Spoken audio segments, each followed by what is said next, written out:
भी नगर निगम में महापौर और उप महापौर के चुनाव की सरगर्मी तेज हो गई है।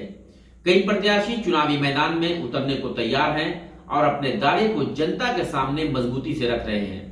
वहीं दवा व्यवसायी से जुड़े हुए चर्चित नाम और 2004 के दवा विक्रेता संघ के सचिव रवि कुमार उर्फ गुड्डू बर्नवाल ने भी अपनी दावेदारी प्रस्तुत करते हुए कहा कि विगत 18 वर्षों से जन समस्याओं को सुलझाने के लिए वह प्रयासरत रहे हैं और भविष्य में भी जो गया जिले के लिए आवश्यक होगा वह जनता के सहयोग से जरूर करेंगे। उन्होंने कहा कि गया में व्यवसायी वर्ग से जुड़े हुए नाम के पीड़ित परिवारों की चर्चा की जाए तो उसकी संख्या बहुत लंबी है, जिसमें देखा जाएगा तो मामला आदित्य सचदेवा का हो या फिर श्रीराम तिलकुट भंडार का या फिर कपड़ा व्यवसायी राधा कुमारी का उदाहरण ले लें। इन सभी में सभी को स्वयं ही लड़ना पड़ा था।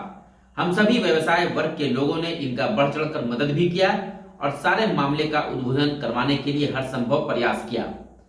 बर्नवाल ने वर्तमान नगर निगम के प्रतिनिधियों के नाम लिए बिना ही कहा कि अब जनता के सामने आना होगा और उन्हें अपना विजन बताना होगा। अब पैसे के खेल से कुर्सी तक पहुंचने का सफर खत्म हो चुका है। साथ ही उन्होंने कहा कि आज निगम प्रशासन यह बताए कि गया में महिला शौचालय कहां बनाया गया है, कैसे बच्चे जाम से जूझते हुए अपने घर पर पहुंच रहे हैं। इन सारी मूलभूत समस्याओं का निपटारा भी नगर निगम प्रशासन अब तक नहीं करा सका, क्योंकि इनके पास अब कोई विजन ही नहीं बचा है।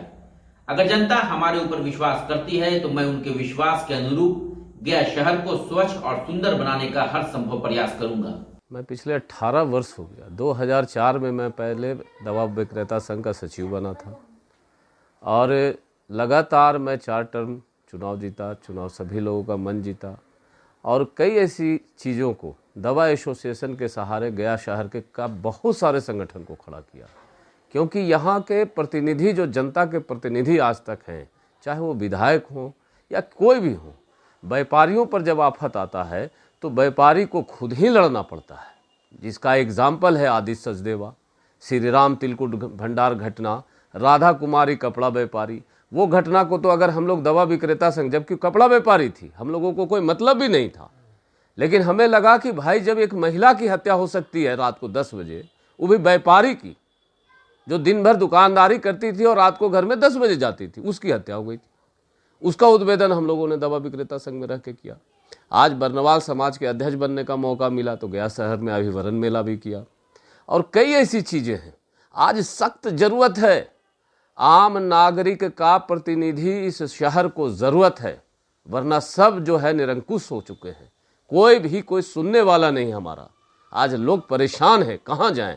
आप बहुत छोटी सी बात है शहर के लिए, आप शहर के चौक पर, टावर में, गनी मार्केट, कहीं तो हमारे घर की महिलाएं जाती होंगी, एक लेडीज यूरिनल नहीं है साहब, जेंट्स तो छोड़ दीजिए, लेडीज यूरिनल नहीं। अगर नेचुरल कॉल आ जाता होगा तो कैसे टॉयलेट कैसे मैनेज करती होगी। सोचिए जरा सा, कटारी पुल से भी लोग आती है गनी मार्केट, मानपुर से भी आती है, पटवा टोली से भी आती है महिलाएं बाजार करने के लिए, क्या स्थिति होता होगा। कोई सोच नहीं, कोई विजन नहीं है। आजाद पार्क को जुआ का अड्डा बना दिया है। जाम, शहर का जाम साहब, डर लगता है शहर से इन करने में। गली कोना खोजते हैं हम लोग जाते समय कि इधर से भागे कि उधर से भागे। क्या परिस्थिति है। एक कहीं पर ट्रैफिक पुलिस नहीं है, पचमुखी महादेव मंदिर चौराहा, वहां पर ट्रैफिक होना चाहिए। आपको शहर के हर चौराहे पर, जो जीबी रोड के हर चौराहे पर ट्रैफिक होना चाहिए, जो सही से कोतवाली के पास भी नहीं है। सरकार को तो बैठाने का तो जनता के प्रतिनिधि के हाथ में है, आम जनता से तो बैठती नहीं है सरकार। सरकार को तो बैठाएगा प्रतिनिधि। इसलिए प्रथम बार मैं व्यापारी, एक आम व्यापारी हूं साहब, आप ही के तरह हूं, मैं एक दुकानदार हूं। पहली बार आप लोग से विनती कर रहा हूं कि गया नगर को मौका मिला है उन लोगों के द्वारा जिन लोगों ने लगातार प्रयास कर रहे थे कि आम जनता को पावर मिले। अब बहुत हुआ पैसा कौड़ी से खरीदना, अब जमीन पर उतरना होगा। जमीन पर उतर के 15 साल का हिसाब देना होगा मेयर, डिप्टी मेयर साहब। हमारे टैक्सों का जो रुपया का जो मजाक उड़ाया गया है ना, वो अब हिसाब देना होगा एक एक। चुनाव की तैयारी, मेरा तो बस व्यापारी हूँ 18 वर्ष से, संगठनों से मैं व्यापारी संगठन से बहुत रहा।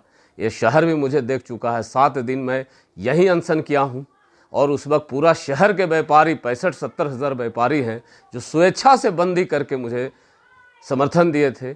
और उन लोगों को धन्यवाद भी देता हूँ कि भारतवर्ष में ड्रग एक्ट में संशोधन कर दिए हमारे प्रधानमंत्री जी ने। धन्यवाद के पात्र हैं सब। और गया शहर हमेशा इतिहास रचा है और इस बार भी मुझे पूर्ण विश्वास है कि गया शहर इतिहास ही रचेगा। 3